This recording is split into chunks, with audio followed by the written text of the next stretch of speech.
制作酥油人参果这一美味，选用的人参果都是晒干后的果子，所以需要经过长达1个多小时的慢火熬制，进而才能将其中的营养价值发挥出来。等那个水开了就可以了，是吧？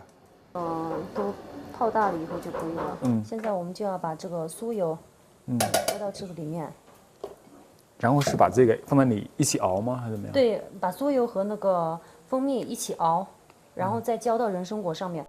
这种做法是波密地区最为传统的做法，延续了数十代人，他们一代一代通过口口相传的形式传承下来。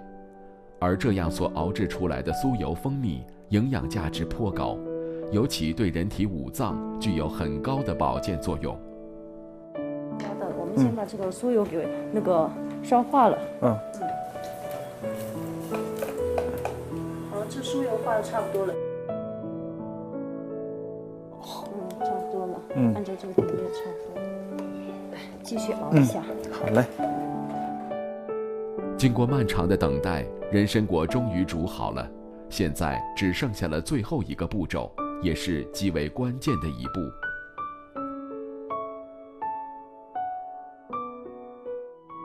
这人参果已经煮好了。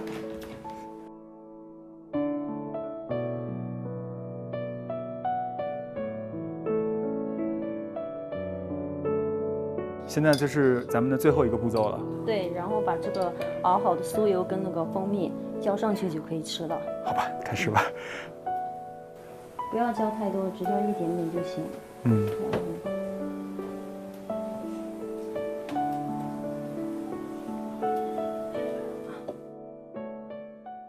奶奶，您尝一下。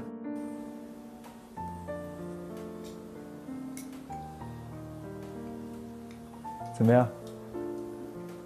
不好吃，好吃，好吃。我也尝一下。很满意。